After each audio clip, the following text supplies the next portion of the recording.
Israel के Gaza पर हमले थमने का नाम नहीं ले रहे हैं। गाजा पट्टी के उत्तरी हिस्से में स्थित कमाल अदवान अस्पताल को एक बार फिर निशाना बनाया गया है। इजरायली सेना ने अस्पताल के पास एक आवासीय इमारत पर भी हमला किया, जिसमें कई लोग घायल हो गए।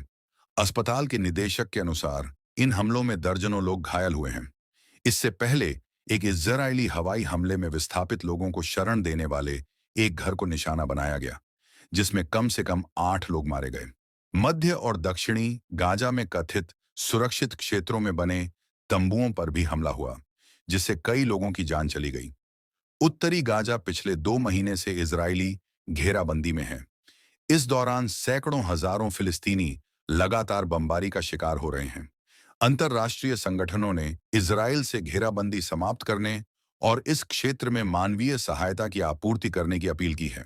कमाल अदवान अस्पताल के नर्सिंग निदेशक आईडी सबा ने बताया कि पिछली रात अस्पताल और उसके आसपास का इलाका बेहद भयावह स्थिति में था।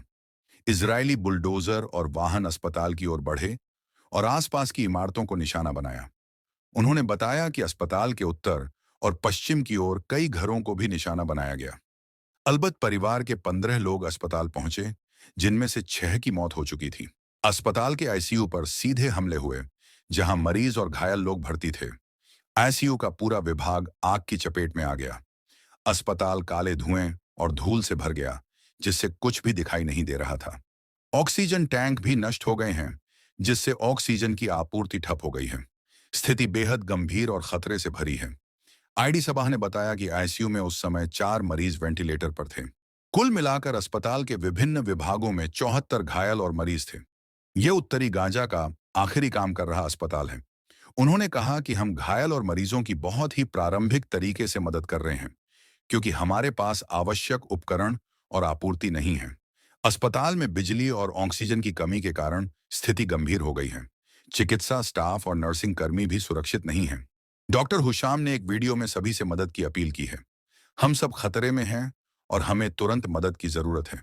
जब उनसे पूछा गया कि 2 महीने की घेराबंदी ने लोगों की जिंदगी पर कैसा प्रभाव डाला है, तो आईडी सबाह ने कहा कि स्थिति बेहद अराजक और विनाशकारी है। उन्होंने कहा, हम बहुत डरे हुए हैं। हम लोगों की सेवा न्यूनतम स्तर पर कर रहे हैं। इसे स्वास्थ्य सेवा प्रदान करना भी नहीं कहा जा सकता। अस्पताल में पीने का पानी, भोजन और आटा तक नहीं है। मरीज और घायल लोग भी भूखे हैं। बिजली, ऑक्सीजन और जरूरी आपूर्ति की कमी के कारण स्थिति बहुत ही खराब हो गई है। यह एक मानवीय त्रासदी है और इजरायली सेना द्वारा किया गया गंभीर अपराध है। हमें मदद की सख्त जरूरत है। अल हिंद पर हमें धन्यवाद देने के लिए धन्यवाद। ताज़ा खबरों के लिए हमारे चैनल को सब्सक्राइब करें।